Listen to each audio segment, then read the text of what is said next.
welcome to another video, and in today's video I'll be showing you guys how to make this slick and modern floating shelf design.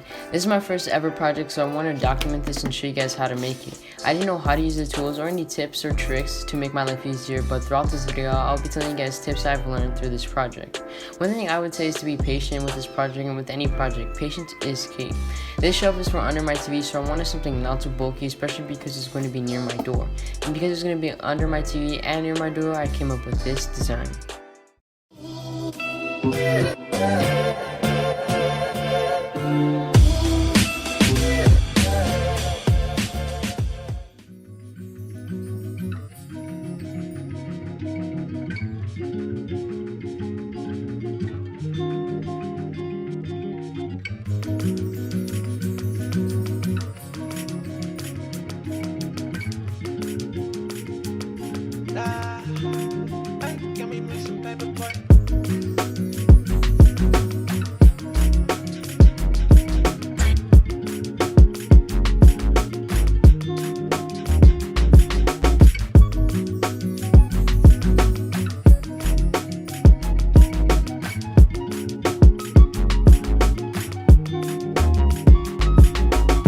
Recording. Well, it's gonna be we're not supposed to.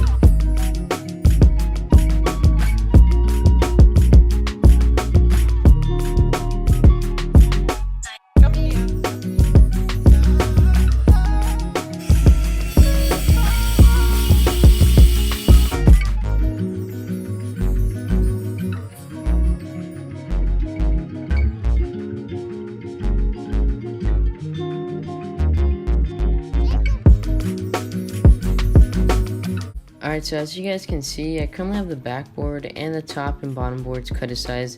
I'm really liking how this project is going so far. I will remeasure and come back to you guys when I'm done.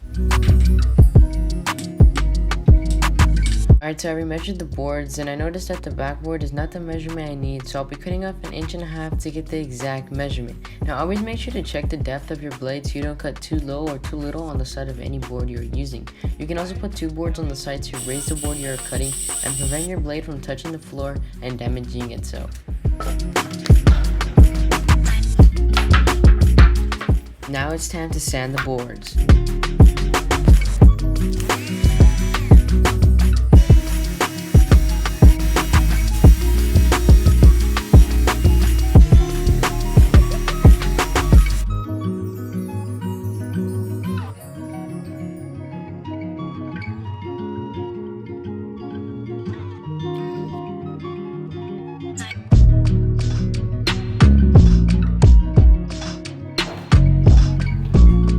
So I am clamping the top and bottom boards together. This is because I noticed that the bottom board is not the correct width, but the top board is, so I'll be sanding the bottom board until it's parallel to the top board.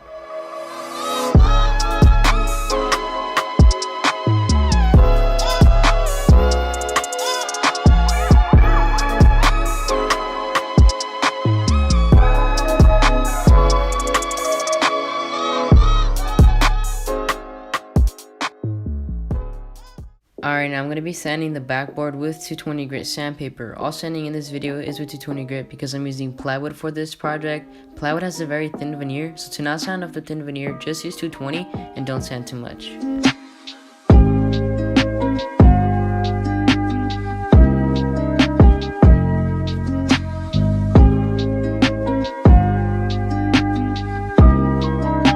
So now I am cutting 2 identical boards that are 7 inches wide for the side pieces. I'm not worried about the length of the 2 boards, and you'll understand why in a little bit.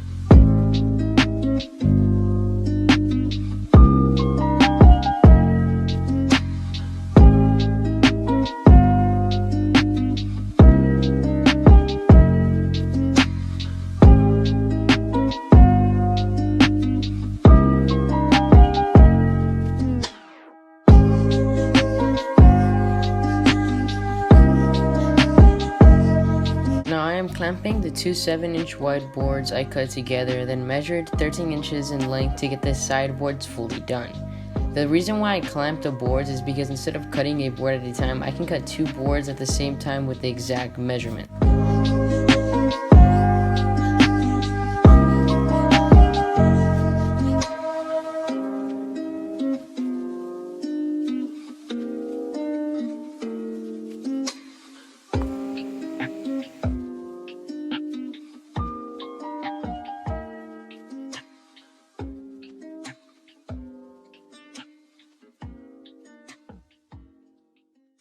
Now that I have the sideboards cut, I just put the boards together to see how it looks and if there was something to change or fix. It looked really good for my first project. I was using dowels to combine my sideboards to my bottom and top boards. Now every jig might be a little different, so I'm not going to be going into detail on how to use the dowel jig I got. Sorry for the plate of food and the fact that I was eating. I didn't eat since the morning. But I got the dowel jig from my closest hardware store. I chose to use dowels for this project because dowels hold up great and have a clean look. I'm just giving my bottom piece a quick sanding and sanding my sideboards just before I put the 3 boards together.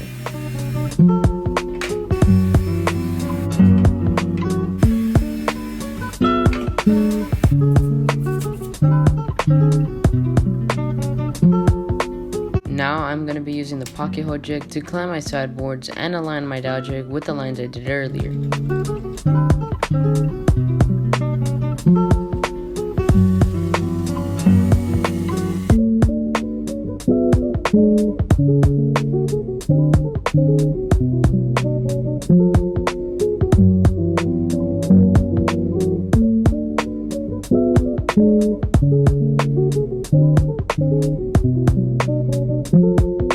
Now that I drilled the holes for the dowels, I'm going to be using glue for extra strength.